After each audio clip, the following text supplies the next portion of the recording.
नमस्कार, बहुत स्वागत है आप सभी का। टीवी 100 देख रहे हैं आप। मैं हूं आपके साथ स्वीटर रक्षित। और ब्राह्मण का मान या सिर्फ मतदान? जी हाँ, उत्तर प्रदेश की सियासत में एक बार फिर वही पुराना सवाल खड़ा हो गया है कि ब्राह्मण किसके साथ? करीब 10 से 13% की आबादी, 100 से ज्यादा विधानसभा सीटों पर असर और सत्ता की कुर्सी तक पहुंचाने वाला समीकरण।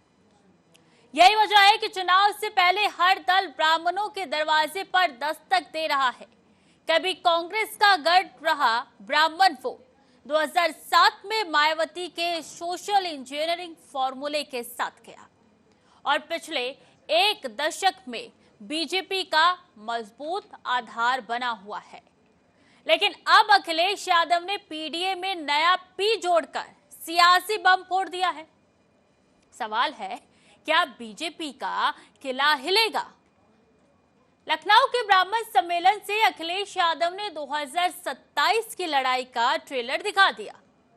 पीडीए में पी यानी पंडित, पीड़ित पंडित का नया नारा देकर सपा ने साफ कर दिया है कि अब वो सिर्फ एमवाई और पीडीए की पुरानी रणनीति तक सीमित नहीं रहना चाहती। सपा कह रही है ब्राह्मणों को सम्मान चाहिए, हिस्सेदारी चाहिए, प्रतिनिधित्व चाहिए। लेकिन बीजेपी का वार भी उतना ही तेज है।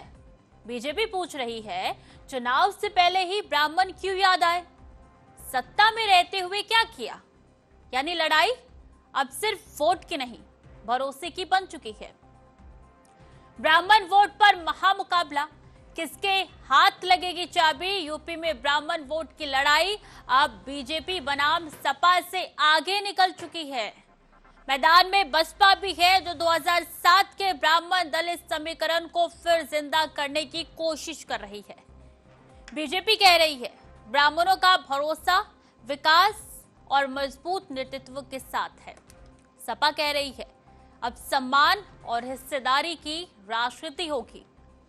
वही बसपा कह रही है पुराना समीकरण फिर लौट सकता है। लेकिन असली सवाल यही है, क्या ब्राह्मण समाज पुराने भरोसे पर वोट करेगा या नए राजनीतिक समीकरण को मौका देगा? 2027 में यूपी की सत्ता का रास्ता शायद इसी एक सवाल से होकर जाएगा।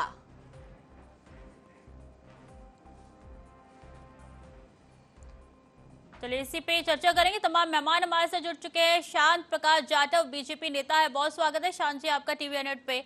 अमित शर्मा राजनीतिक विश्लेषक है, बहुत स्वागत अमित जी आपका भी। दारा सिंह यादव सपा नेता है हमारे साथ, बहुत स्वागत है दारा जी आपका भी। सबसे पहले शुरुआत आप ही से करना चाहूंगी, पीडीए में पी अब पंडित हो चुका है? देखिए, आप देखते हैं कि उत्तर प्रदेश में जब से भारतीय जनता पार्टी की सरकार आई, यहाँ पर शोषण अत्याचार किसके साथ हुए? आंकड़े अगर उठा के देख लिए जाए तो सबसे ज्यादा दलित की बात अगर ब्राह्मण समाज के ऊपर अत्याचार हुआ है, हत्याएं सबसे ज्यादा ब्राह्मण समाज की हुई और करने वाले कौन है? भारतीय जनता पार्टी से जो पोषित है। 4.5 साल बाद ब्राह्मण समाज की याद आई सपा को? ये बताइए क्या हमारे यहाँ का जो ब्राह्मण समाज है, क्या उसने बीच बीच में अपने कार्यक्रम नहीं किए? और यहाँ तक कि देख लीजिए कि जगेश्वर मिश्रा जी की जयंती मनाने के लिए भारतीय जनता पार्टी रोकती है। तो इससे साफ पता चलता है कि शोषण अत्याचार और राजनीतिक में इसको दबाया जा रहा है। आज जो लोग बयान दे रहे हैं भारतीय जनता पार्टी के, वो किस मुंह से बयान दे रहे हैं?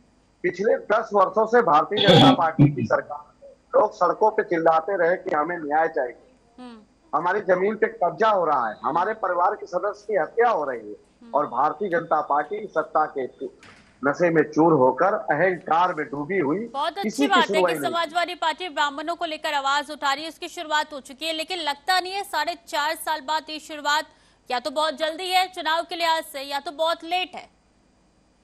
अच्छा ये बताइए, क्या समाजवादी पार्टी किसी घटना पे खामोश रही क्या? हर बार हमने भारतीय जनता पार्टी से सवाल किया, हर बार हमने मुख्यमंत्री जी को घेरने का काम किया। जब यही लोग सवालों से डरते हैं, यही लोग सवालों से भाग रहे हैं, यही लोग जबान काटने का काम कर रहे हैं, यही लोग हम लोगों के चैनल पे बयान चलाने से रोकते हैं, तो आप सोचिए कि भारतीय जनता पार्टी कितनी डरी हुई है, सवालों से डर रही है, भाग रही है। इसको ये सत्ता में तो रहना चाहते हैं, मगर ये कोई काम जन समाज का करना ही नहीं चाहते। आज जो समाज पीड़ित है, शोषित है, वंचित है, उसी का नाम पीडीए है। और पीडीए में आने अच्छी वाले, बात है ना दारा जी, पीडीए को लेकर आगे चल रहे हैं। पीड़ितों में अब जो है वो पंडित का नाम जुड़ चुका है, लेकिन वही सवाल मेरा रहेगा कि 4.5 साल बाद आप कह रहे हैं कि दबाने की कोशिश कर रही है, तो आज के युग में सोशल मीडिया का तो दबदबा रहा है। चलिए, मीडिया को तो आप लोग कुछ सोशल मानते ही नहीं है, मीडिया को दरकिनार कीजिए, सोशल मीडिया तो दबदबा रहा है। सीजेपी पार्टी किसके जरिए आगे बढ़ी? आप ये देखिए कि हम कह रहे हैं कि इन्होंने किसको सड़कों पे नहीं उतारने पे मजबूर किया। क्या मीडिया बची है? इन्होंने तो मीडिया वालों के कपड़े तक थाने में उतरवा दिए।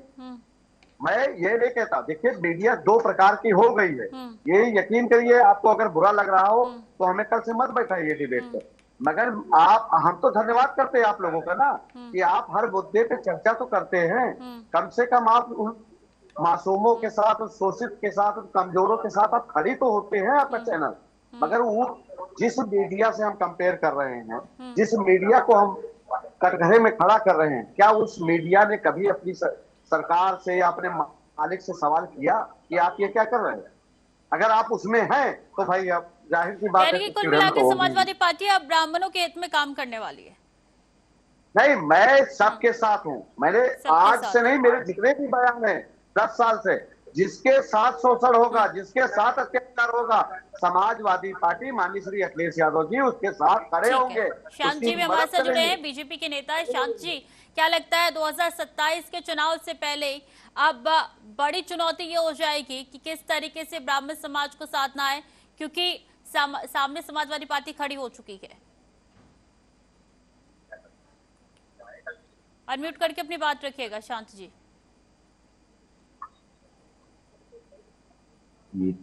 चलो ठीक है। देखिए, समाजवादी पार्टी आज जिस पोजीशन में है ये तय नहीं कर पा रही कि मुझे रहना किसके साथ है। अपनी इनकी खुद की तो कोई आइडियोलॉजी है नहीं, और आइडियोलॉजी की अगर हम बात करें तो केवल ये एमवाई की ही पॉलिटिक्स करते आए हैं। मुस्लिम और यादव ये दोनों मिलकर के जुगाड़ और जुगत लगाने की प्रयत्न करते रहे। अब पीडीए जो कभी तो परिवार डेवलपमेंट अथॉरिटी होता है, कभी ये पिछड़े दलित और अल्पसंख्यक को साथ लेकर के ये बात करते। अभी अचानक इनका जो मोह है वो पंडित के प्रति जो है आसक्त हो गया है। अभी तक तो आप पंडित को जो है इस देश का और सारे सिस्टम का और मनुवाद का और सब चीज का गुनाहगार कहते थे। आपके तमाम नेता जिस तरीके से सनातन और धार्मिक पुस्तकों का अपमान करने में पीछे नहीं रहे, प्रभु राम को आप लोगों ने जिस तरीके से नकारा और राम भक्तों पर जिस तरीके से गोलियां चलाई, वहां पर साफ दिखाई दे रहा था कि आप ब्राह्मणवाद के नाम पर किसके ऊपर अत्याचार कर रहे थे। आप ब्राह्मण को तो हमेशा धुतकारते रहे। आपने ब्राह्मण के नाम पर जो उत्तर प्रदेश के अंदर जो जातीय भेदभाव और दुर्भावना पैदा की, अचानक आपका ब्राह्मणों के प्रति जो ये रुझान बना है, ये अपने आप में जो है ना भ्रामक है। ये तय नहीं कर पा रहे, क्योंकि पीडीए इन्होंने देख लिया कि पीडीए में उपचुनाव में इनको सैंपल दिखाई दे गया था, ये उनसे पूरी तरीके से इनको समझ में आ गया था। अब ब्राह्मण जो है उनको घेरने की कोशिश कर रहे हैं, और पर वो मैं ये कह रहे हैं हम मानकर हर दल कहता के हूँ लोगों कि के साथ जाति खड़े की हैं, चाहे मुस्लिम हो, कभी नहीं, यादव हो, ब्राह्मण हो, कभी नहीं। पीड़ित हो, एससी हो, ओबीसी हो, हम सबके साथ खड़े हैं। एक की तो बात ही नहीं है। देखिए देखिए, दो लोग राजनीतिक क्षेत्र में लोगों को नाम से, उसकी जात से बात करते हैं। आप कभी भी, मैं कई कार्यक्रमों में देखा है, मैंने स्वयं रह करके भी अखिलेश जी से कोई क्वेश्चन पूछ, क्या नाम है तेरा, नाम के पीछे नाम क्या है, जात क्या है, और उसके बाद में उसके साथ में इनका बात करने का लहजा उसी तरीके से होता है जब नाम के पीछे ऐसा नाम का सरनेम दिखाई दे जाता है जो इनको भाता।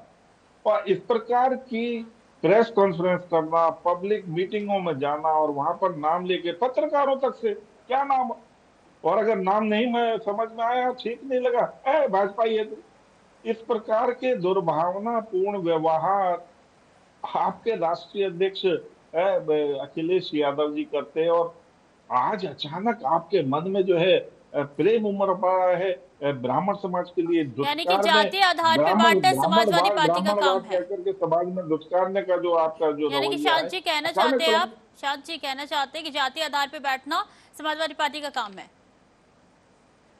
बिल्कुल ठीक है, बिल्कुल, ये केवल जो है जाति और धर्म के आधार पर राजनीति की रोटी सेकना चाहते हैं, ठीक है, इसका और जवाब ये दूंगी सोच तारा रहे जी हैं मैं कि आपसे, किसी लेकिन तरीके से एक इससे माहौल पहले बने और अमित उसी जी चीज का के रुख आधार करना पर ये चाहूंगी। बोले। अमित जी, क्या लगता है कि इस बार का चुनाव पीडीए प्लस पी पे होता हुआ घूमता हुआ नजर आ रहा है?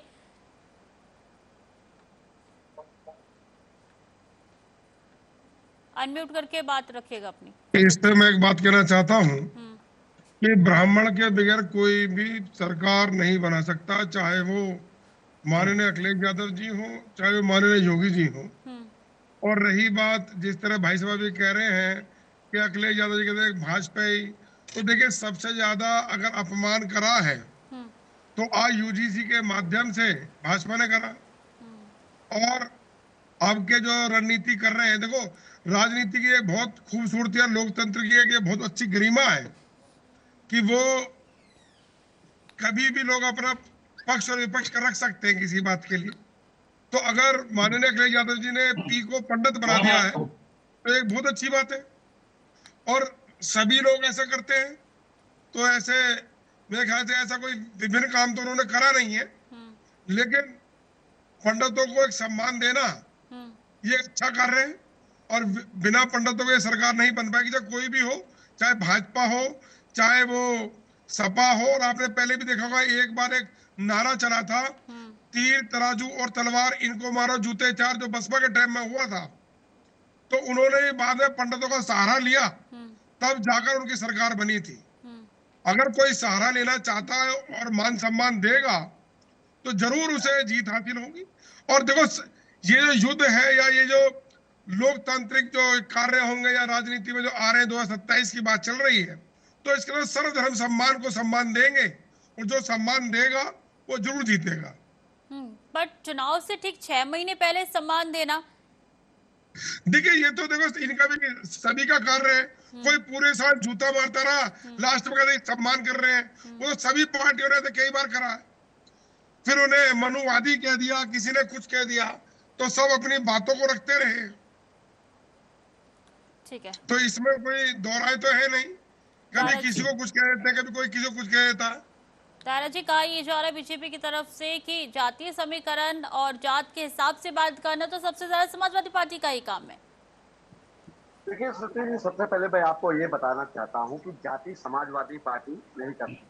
जो जातिवादी होगा वो समाजवादी हो नहीं सकता, और जो समाजवादी होगा वो जातवादी नहीं हो सकता। हम सबका बात करते हैं, हम सबको उनका सम्मान देते हैं। वो अपने अधिकारों को लेना जानते हैं तो हम देना जानते हैं। आज बता दीजिए, अगर भारतीय जनता पार्टी के अभी हमारे साथी कह रहे थे, बड़े उम्रदार हैं, मैं उनका सम्मान भी करता हूँ, वो कह रहे थे कि MY, मैं कह रहा हूँ भारतीय जनता पार्टी में नरेंद्र मोदी जी और योगी जी से कह दीजिए कि वो मंचों से कह दे कि जो हमारी भारतीय जनता पार्टी में यादव और मुस्लिम है उनको आज ही मैं पार्टी से निकालता हूँ। कह दे। जातवाद तो आप फैलाते हो, परिवारवाद आप फैलाते हो, उसके बाद आरोप समाजवादी पे लगाते हो। और समाजवादी पार्टी, आप ये बता दीजिए, अगर आप कल उनको संभाल के रखते, उनके ऊपर हो रहे अत्याचार को अगर आप लोग उस पर कार्रवाई करते, तो वो क्यों हमारे पास भाग के आते? और भाई देखिए, सबसे बड़ी बात है कि मैंने पहले भी कहा था कि मैं सड़क हो या सदन हो, जिसके साथ अत्याचार होगा समाजवादी पार्टी उसके साथ खड़ी होगी। और इस देश का सबसे बड़ा ये परिणाम है कि आज संविधान को मानने वाले समाजवादी पार्टी का झंडा पकड़ रहे हैं। जो लोग पिछड़े दलित अल्पसंख्यक का हक और अधिकार देना चाहते हैं, वो लोग समाजवादी पार्टी के साथ है। यहाँ पर आप बता दीजिए कि हमने कब किसको अपमानित किया? क्या मैंने माता प्रसाद पांडे जी को नेता, विपक्ष का नेता नहीं बनाया क्या? मनोज पांडे जी को हमने बनाया, मगर वो भगोड़ा निकल गया। ऊंचाहार वाला, वो समाजवादियों के साथ धोखा कर दिया, ऊंचाहार की जनता के साथ धोखा कर दिया। तो क्या उस पर नहीं भारतीय जनता पार्टी बोल रही? क्या भारतीय जनता पार्टी को अब बिलबिलाहट हो रही है, बौखलाहट हो रही है? इनके जो बयान है उससे साफ पता चलता है कि ये 27 में जाने वाले हैं, तो अभी ये क्या करें? अरे अभी तो देखिए, भारतीय जनता पार्टी वाले अभी बयान करें, भारतीय जनता पार्टी वाले कुछ दिन बाद सड़कों पर कपड़े फाड़ेंगे। जैसे काटने दौड़ेंगे, नोचने दौड़ेंगे, क्योंकि इनकी आदत रही। अपना काम तो बता नहीं पा रहे कि हमने 10 सालों में क्या किया, कहाँ पे नया अस्पताल बना दिया, कहाँ पर क्या कर दिया। जो इन्होंने एक हाईवे क्या कहते हैं, एक हाईवे भी बनवाया था, वो भी फट गया, गिर रहा है, टूट रहा है, सब कहीं से खराब हो रहा है। तो देखिए, जो सत्य होता है वो सबके सामने आता है।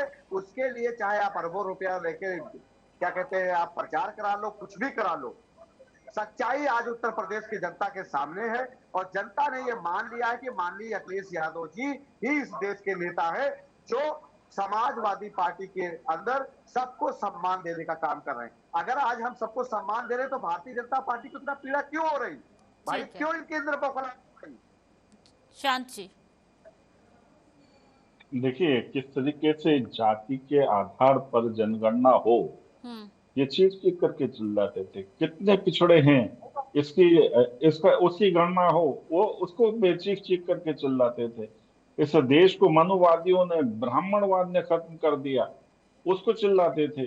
कोई अपने आप को हिंदू नहीं कह सकता था, क्योंकि वो इनको सुहाता नहीं था। आज अचानक ये जो है ना ब्राह्मण को और जो है ना हिंदुत्व की बात करने लगे।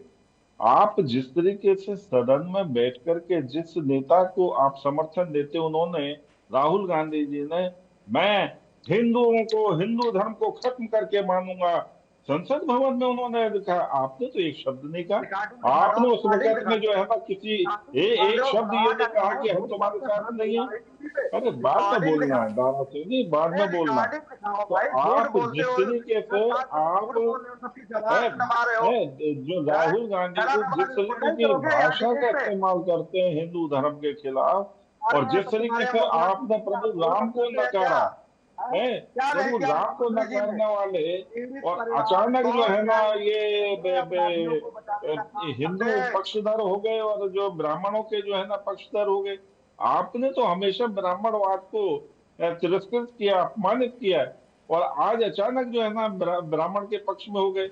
आपका ये जो बदला हुआ गिरगिट रंग जो है, वो देश का जो सभ्य है, ब्राह्मण समाज है, वो देख रहा है, जानता है कि आपके इस जो गिरगिट रूप के पीछे एक भेड़िया छिपा हुआ है, जो समाज में दुर्भावना पैदा करना चाहता है। नहीं स्वीकार करेगा आपको, किसी भी सूरत में आपके पक्ष में नहीं आएगा। ये बिल्कुल बेबुनियाद, और जो आप पिछले 4 साल से राजनीति जिस आधार पर कर रहे हो, वो लोग भी छोड़ करके जाएंगे, जिनके आधार पर आप जनगणना कराओ, कितने पिछड़े चाहे हैं, ब्राह्मण हो, चाहे एससी हो, चाहे ओबीसी हो, सबके पक्ष में जितना काम होगा वही धरातल पर दिखेगा। ठीक है शांत जी।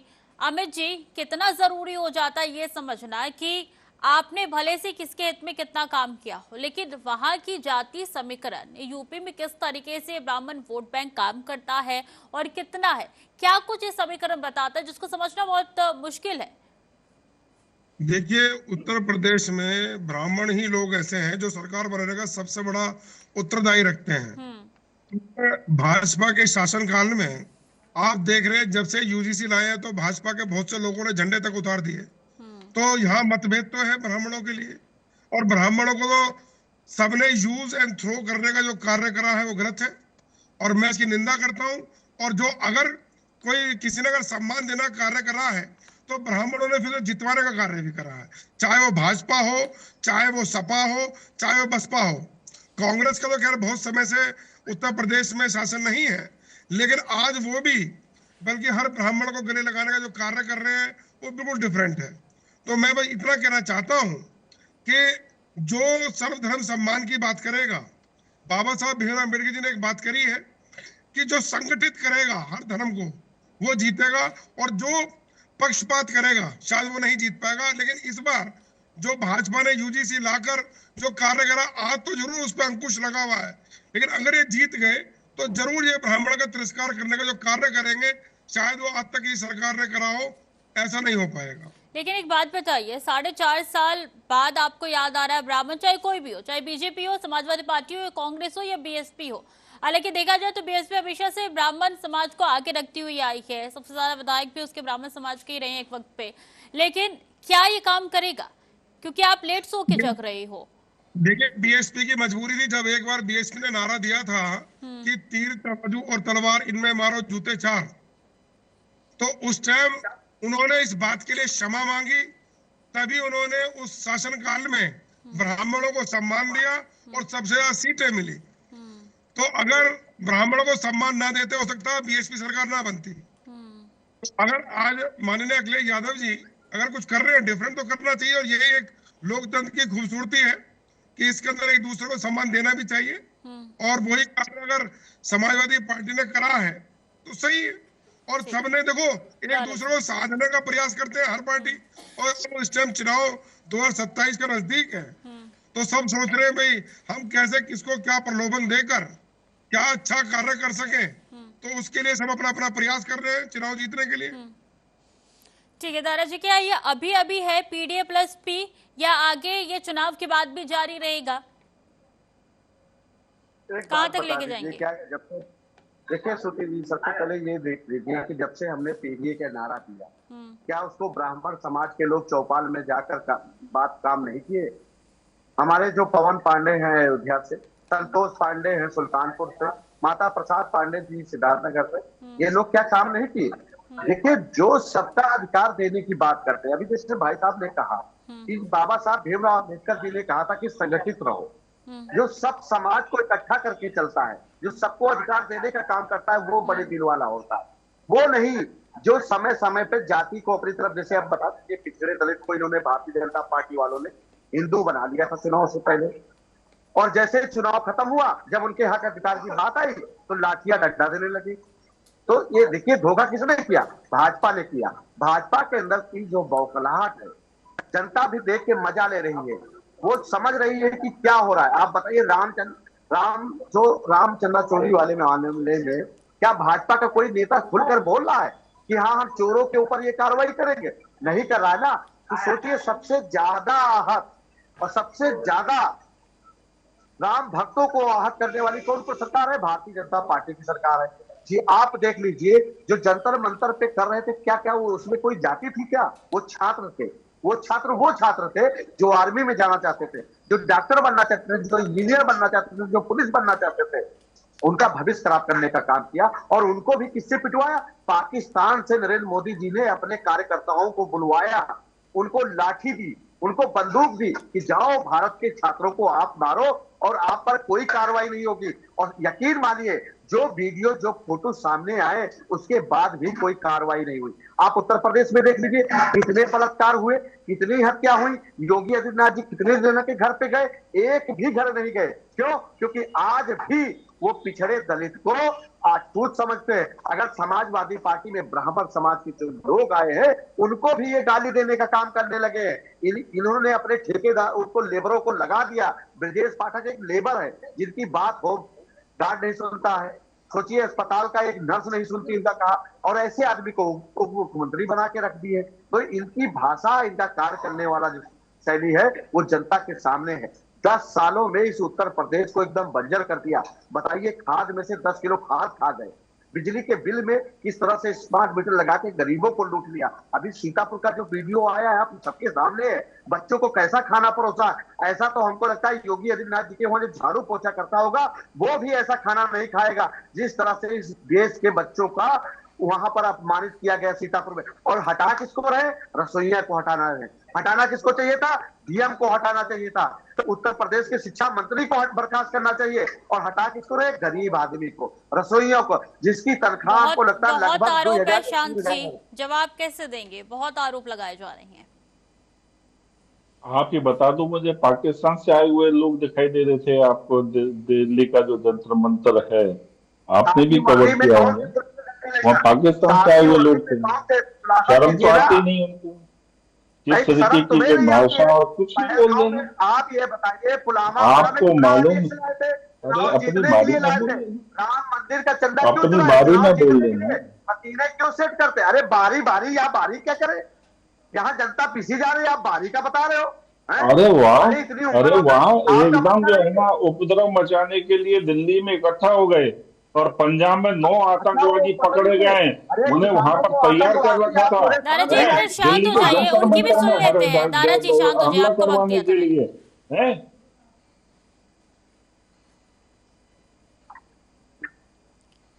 यानी कि कुल मिलाकर जो आरोप लग रहे हैं वो बेबुनियाद है शांत जी।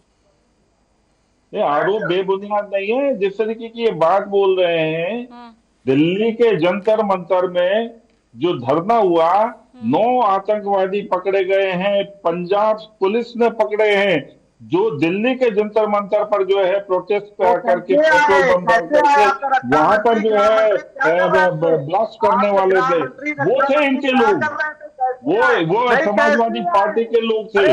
और वहां पर जो है ना ये कोशिश करते कि दिल्ली के जो है ना अमित जी, आखिरी जंतर सवाल मंतर आपसे, पर क्या ये उतरना चाहते हैं। राजनीतिकरण काम आएगी? देखिए, ये राजनीतिकरण काम आएगा। जो सम्मान जिस धर्म को देगा, देखो वहां सम्मान तो हमेशा मिलेगा। अगर मैं आपकी इज्जत करूंगा तो मैं अपेक्षा करूंगा कि आप भी मेरी इज्जत करें। तो जरूर ये ऐसा होगा कि अगर आप किसी धर्म किसी सबको ना रखते हुए ये सोचेंगे सबका सम्मान करना है, तो जरूर सम्मान मिलेगा। इसलिए और रही बात दिल्ली वाली, एक बात कहना चाहता हूं कि अगर राम मंदिर में कार सेवक मर जाए तो मुलायम सिंह जिम्मेदार थे, और अगर दिल्ली में अगर बच्चे मर गए तो उसका जिम्मेदार प्रशासन था। इसको सोचने की बहुत जरूरत है। अरे हेलो, कौन मरा? यहाँ पर राजनीतिक विश्लेषक बनकर के सपा के यहाँ पर प्रवक्ता बने बैठे हो, कौन मरा? वो तो सबसे पहले जब धर्मेंद्र प्रधान का इस्तीफा हुआ संसद भवन में, उसके दुर्भावना पैदा कर रहे हो। कौन मरा? बात सत्य को सत्य मानिए। तो ये बताओ ना यार कि कौन मरा? संसद भवन में उनकी जय जयकार कैसे लगे? संसद भवन में घुसेंगे, उपद्रवी वहां पर संसद भवन में नेपाल बनाएंगे। संसदों ने उनकी जय जयकार यहाँ पर तुझे थोड़ी दी जाएगी और जय जयकार भाजपा ने की और दिखा दिया। अभी तो अगर भाजपा कर रही है ना तो मालूम पड़ जाएगा कि क्या है ना आतंकवादियों के साथ होगा। घर में तो पनपने नहीं देंगे, चिंता मत करो। बहुत शुक्रिया आप तीनों का हमारे साथ जुड़ने के लिए, अपना वक्त साझा करने के लिए। शांत प्रकाश जी बहुत बहुत धन्यवाद हमारे साथ जुड़े, अपना वक्त साझा किया। अमित शर्मा जी और दौलत सिंह यादव जी, आपका भी बहुत बहुत धन्यवाद। ऐसे में राजनीतिकरण अब होती हुई नजर आएगी, क्योंकि 2027 का चुनाव बेहद करीब है। ऐसे में हर पार्टी जो है अलग अलग वोट बैंक को साधने का पूरा प्रयास करती रहेगी, और ये पूरा 6-7 महीने देखने को मिल सकता है, क्योंकि जिस तरीके से राजनीतिकरण हो रही है, जिस तरीके से पहले बीएसपी ने साधने की कोशिश की पंडित वोट बैंक को, फिर समाजवादी पार्टी और बीजेपी, यानी कि हर जो दल है वो पूरी तरीके से प्रयास करने में चुनावी मैदान में उतरती हुई नजर आ रही है। देखना होगा ये कारगर साबित होता है या ठंडे बस्ते में फिर से चला जाता है।